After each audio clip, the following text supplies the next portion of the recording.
Maintenant, levez la main, qui n'aime pas un immense gratte-ciel?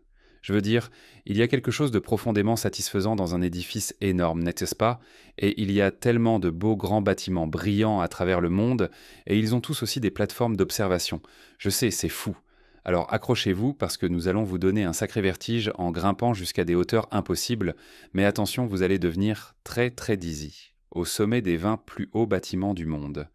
Numéro 20, le Burj Khalifa. Il y a quelque temps, il y avait souvent des discussions sur quel bâtiment était le plus haut du monde. Cela semblait être un objectif que beaucoup de pays aspiraient à atteindre dans leurs frontières, et récemment cependant, il semble que, comme pour toutes les autres choses les plus grandes et les plus brillantes, les Émirats arabes unis ont également couvert ce domaine. Le Burj Khalifa est une énorme structure imposante qui a pris le titre de plus grande structure du monde. Il y a des chiffres fous associés à l'existence du Burj Khalifa. Ce bâtiment mesure 2716 pieds et 6 pouces de hauteur. Il n'est donc pas surprenant qu'il soit connu comme une ville verticale. La structure a nécessité un total de 12 000 personnes venant du monde entier. Elle est recouverte de 26 000 panneaux de verre taillés à la main et bien sûr, cela nécessite beaucoup de nettoyage, 3 mois pour être précis. Avant de continuer, aimez cette vidéo, écrasez le bouton d'abonnement et cliquez sur la cloche de notification dès maintenant, sinon ce mille-pattes va ramper sur votre visage pendant que vous dormez. Maintenant, place au sujet fancy. Nous voici très certainement à la vue d'un des plus vrais gratte-ciel du monde.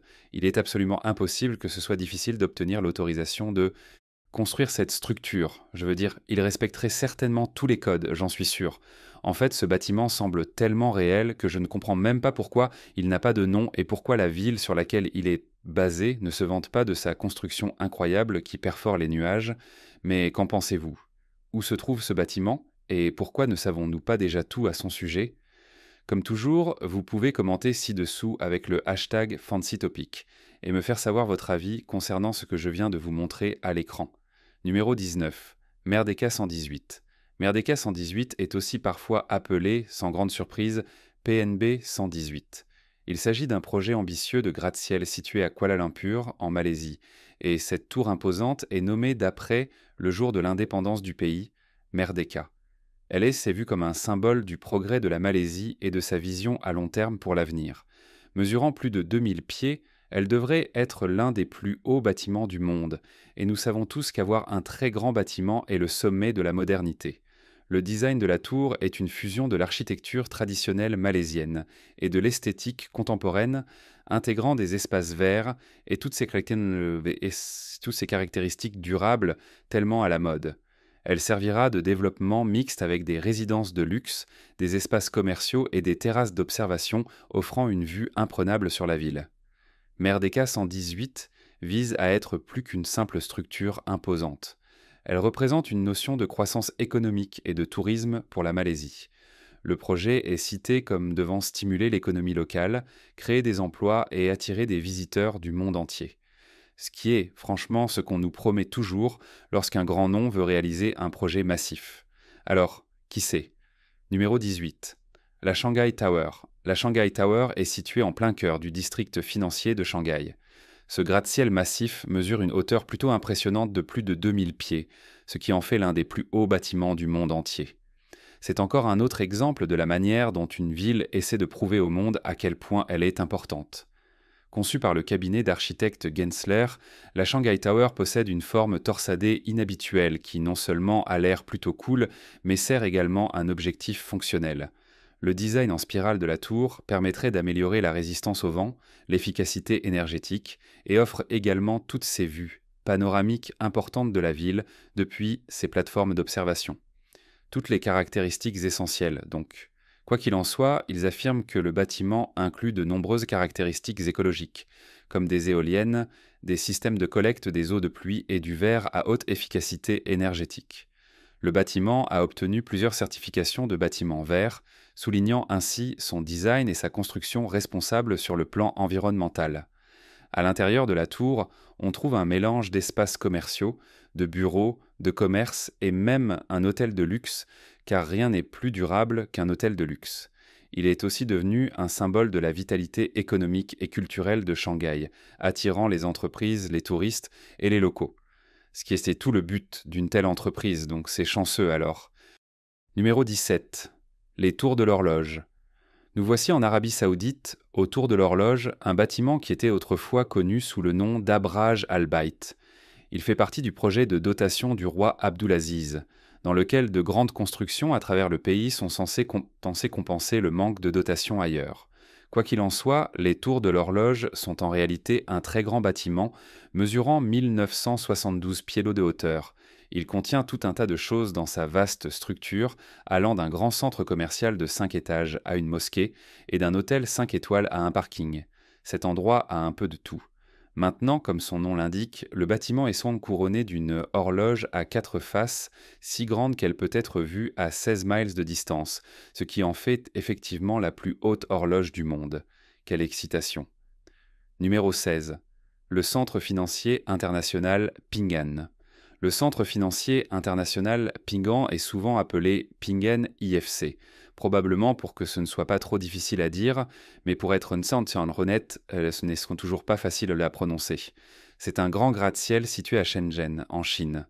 Ce bâtiment mesure 1965 pieds, ce qui le place dans cette liste de structures méga hautes. Surprise, surprise, il a été achevé en 2017 et a été largement salué par ceux qui se passionnent pour ce genre de choses comme une merveille architecturale moderne.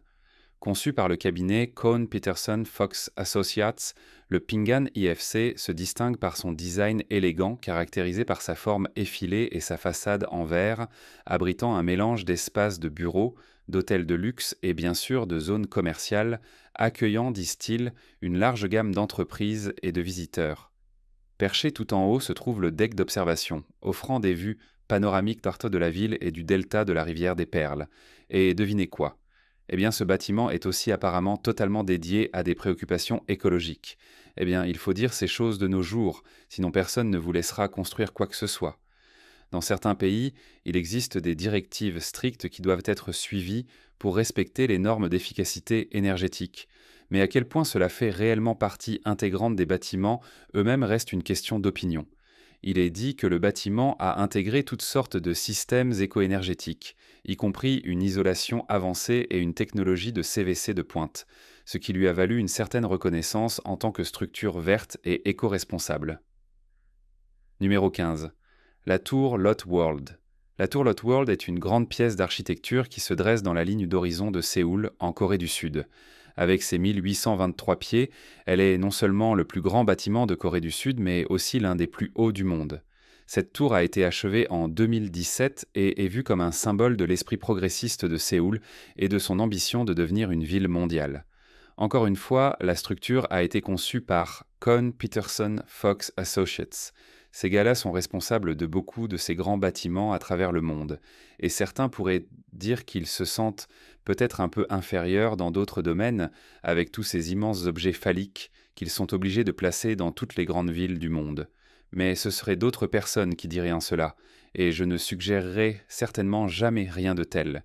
Ils disent Gohan que le design de la tour est un mélange d'esthétique contemporaine et d'éléments traditionnels coréens, s'inspirant des courbes élégantes de la porcelaine coréenne et de la calligraphie. Elle offre une vue sur Séoul depuis son deck d'observation, qui permet aux visiteurs de vivre une expérience panoramique sans pareille de la ville, et c'est vraiment ce que recherchent tous les visiteurs de toute destination. Une expérience élevée.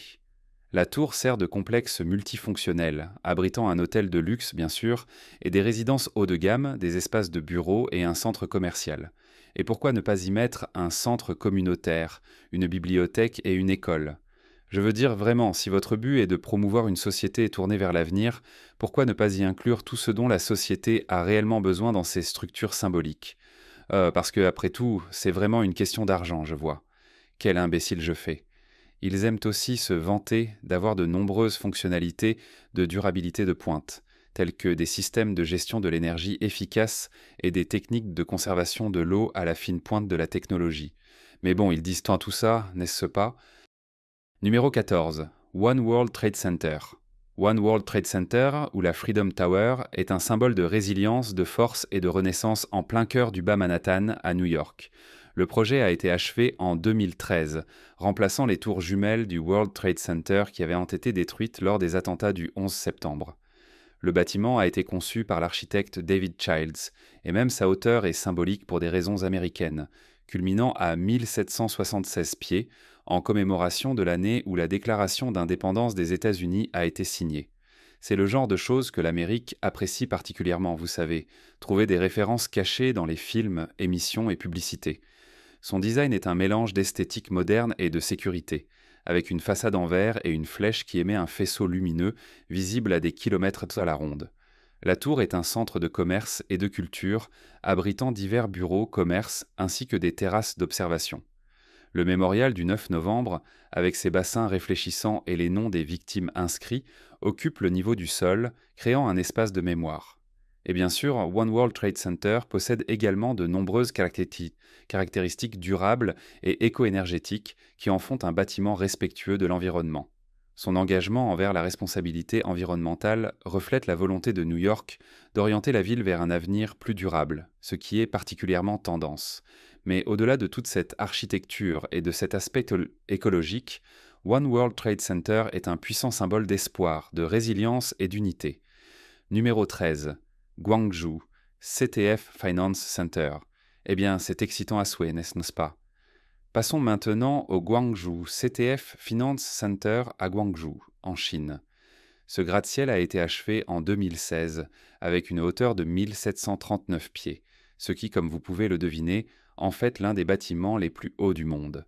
Conçu par nos amis du cabinet d'architectes Kohn Peterson Fox Associates, ce bâtiment présente un design moderne et minimaliste.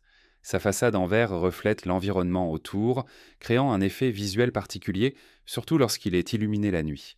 Le bâtiment a pour objectif d'aider à établir la ville à l'échelle mondiale et de mettre en avant son statut de centre économique majeur. Eh bien, c'est en tout cas l'idée des grands immeubles brillants. Mais qu'en pensez-vous ? Un grand nombre de gratte-ciel en verre vous fait-il penser qu'un endroit est important ou intéressant ? Ou est-ce que cela se mérite autrement ?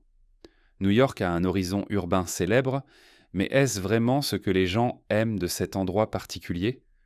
Commençons la discussion dans les commentaires ci-dessous. D'accord ? Revenons à cet ennuyant vieux bloc de bureau.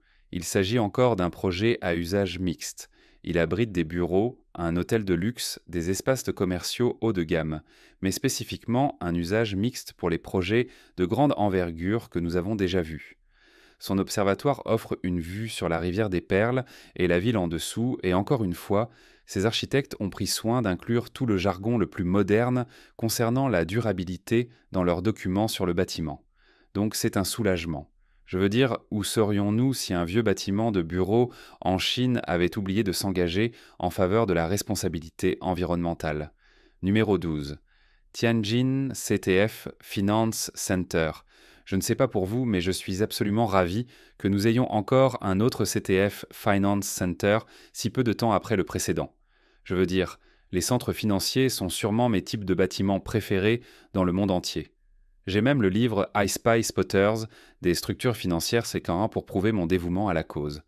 Voici le Tianjin CTF Finance Center qui a été achevé en 2019 avec une hauteur de 1739 pieds et c'est l'un des plus hauts bâtiments de la ville. Cette fois-ci, on a affaire à un bâtiment conçu par un autre architecte, Praiseby, et c'est le cabinet d'architectes Skidmore, Owings et Merrill. Je sais, vous êtes aussi excités que moi par tout ça. Mais comme toutes les autres constructions que nous avons vues jusqu'à présent, cela a un peu l'air similaire. Ce centre financier a un design épuré et futuriste avec une esthétique moderne.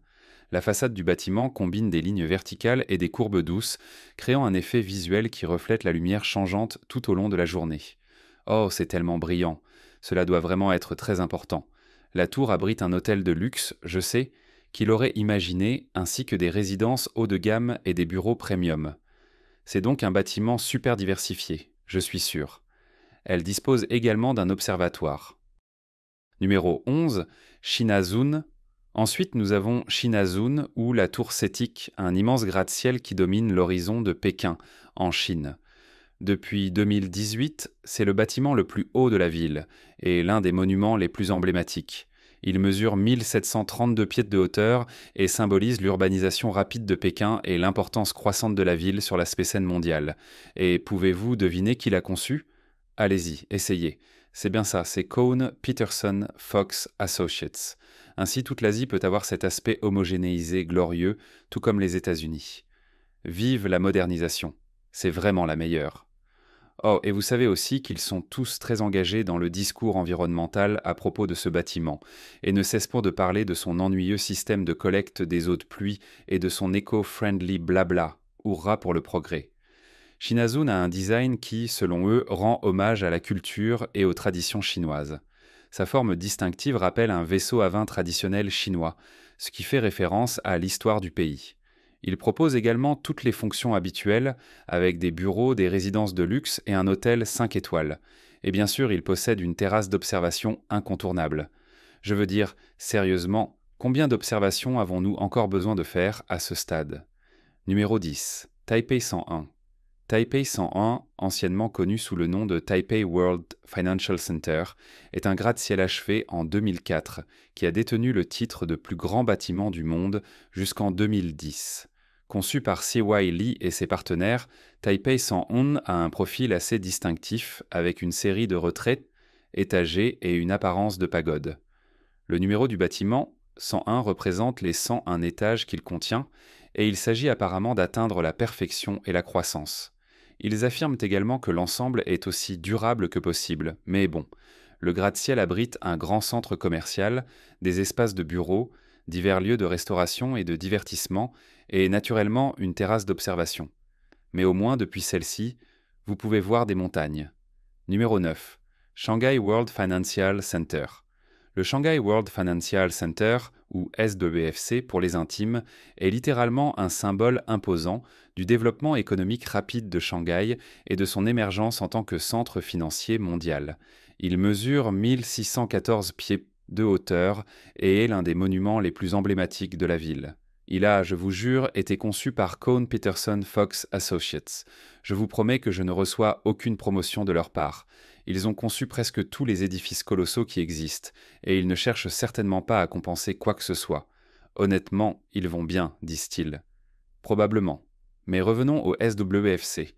Apparemment, son design étrange se caractérise par une ouverture trapézoïdale près de son sommet, ce qui lui a valu le surnom de l'ouvre-bouteille. Il est donc instantanément reconnaissable sur l'horizon de la ville et a contribué à sa popularité auprès des touristes et des passionnés d'architecture. C'est l'un des observatoires les plus élevés du monde et une destination incontournable pour ceux qui souhaitent admirer l'horizon de Shanghai. Numéro 8. Le Centre de commerce international. Le Centre de commerce international est un gratte-ciel immense. Il est situé à Hong Kong, mesurant 1588 pieds, et c'est l'un des monuments les plus remarquables de la ligne d'horizon de la ville. Et encore une fois, il a été conçu par Cohn Peterson Fox Associates, et encore une fois, nous allons essentiellement avoir à peu près autant de choses à dire à son sujet que si nous étudions une flaque d'eau.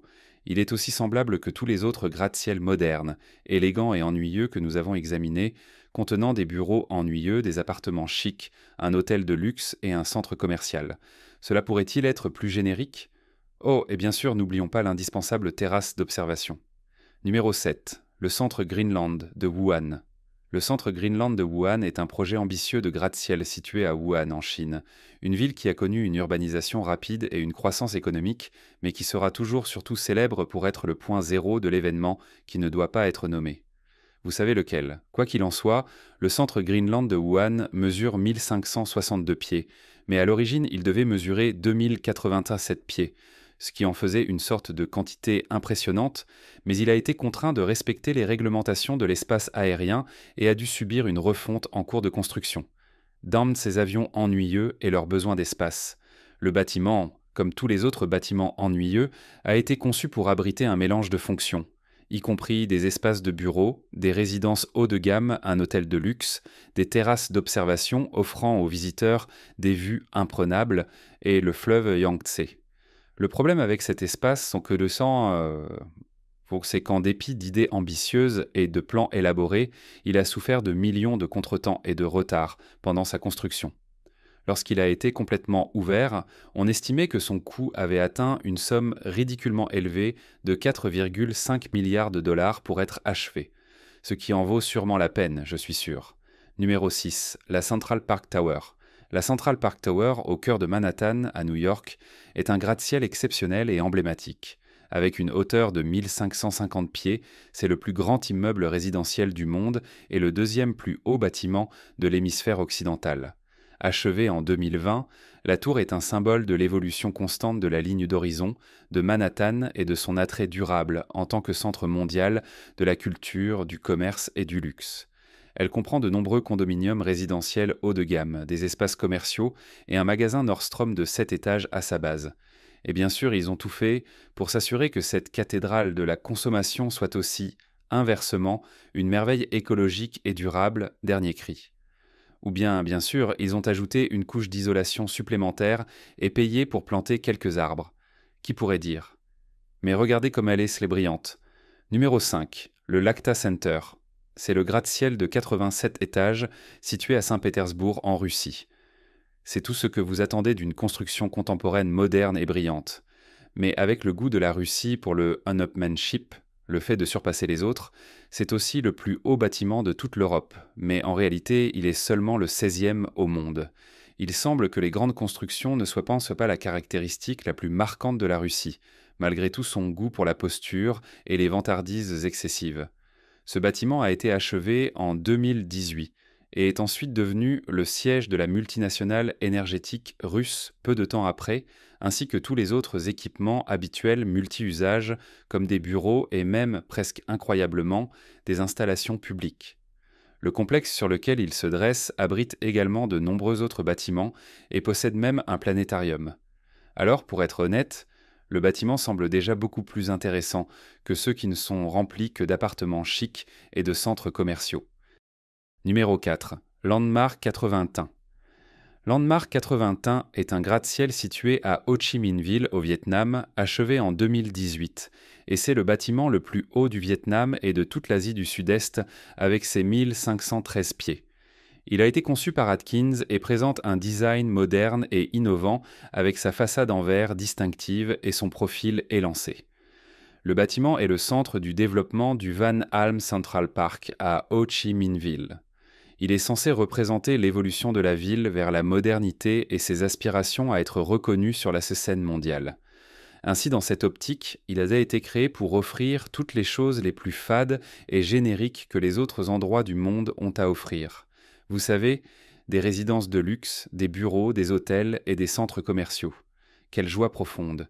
Il dispose également de son propre observatoire au 79e étage, offrant des vues panoramiques essentielles de la ville et du fleuve Saïgon, car il semble qu'il y ait une fixation internationale sur la vue des villes depuis des hauteurs, et nul endroit n'est autorisé à construire quelque chose de nouveau sans garantir que le visiteur en quête de vue puisse satisfaire son besoin visuel où qu'il se trouve dans le monde. Numéro 3. Le Centre international du commerce et du commerce.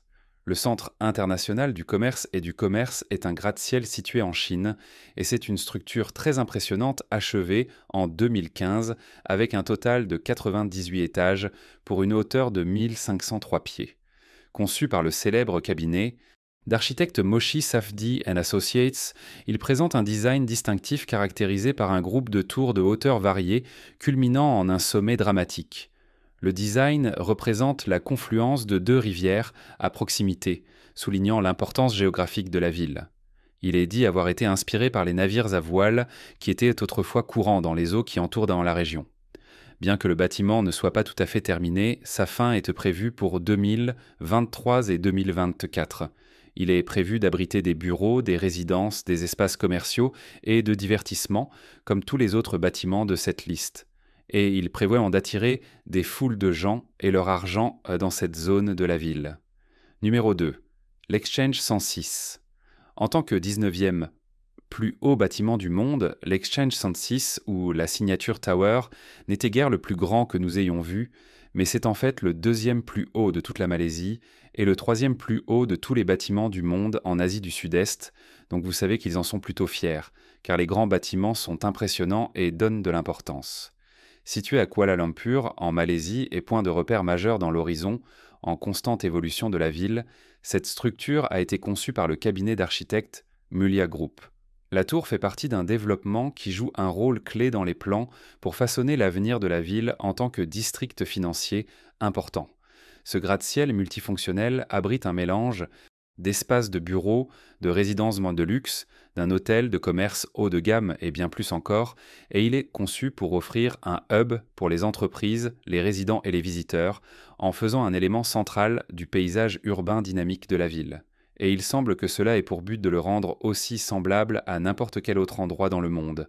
L'harmonie est la mode de nos jours. Numéro 1, les tours Patronus. Si vous voyez un extrait de film qui veut montrer que c'est Kuala Lumpur, ce sont ces bâtiments que vous verrez à l'écran. Les tours Patronus, situées au cœur de Kuala Lumpur, en Malaisie, ne sont pas seulement des gratte-ciel emblématiques, mais aussi un symbole du progrès économique et de la modernisation du pays. Achevées en 1998, elles ont détenu le titre de bâtiments les plus hauts du monde jusqu'en 2004 et restent parmi les structures les plus reconnues et admirées dans le monde. Conçues par l'architecte argentin César Pellé, les tours Patronus ont un design postmoderne qui mêle esthétique islamique et contemporaine. Ces deux tours mesurent en 1483 pieds de hauteur, reliées par un pont aérien entre le 41e et le 42e étage, créant une caractéristique architecturale unique et mémorable. Les tours servent principalement de siège à la compagnie pétrolière nationale Petronas, mais elles abritent également des espaces de bureaux, des zones commerciales, une salle de concert, la philharmonie à l'intérieur et l'observatoire au 86e étage offre des vues panoramiques que tout visiteur en quête de vue adorera. C'est donc un immense soulagement, honnêtement. Voilà, c'est tout pour les bâtiments les plus hauts d'aujourd'hui et je suis super étourdi par tous ces observatoires incroyablement hauts. Vous ne trouvez pas ? Dites-moi lequel de ces bâtiments incroyablement hauts, mais aussi curieusement similaires, vous procure les meilleures sensations? Faites-le moi savoir dans les commentaires ci-dessous.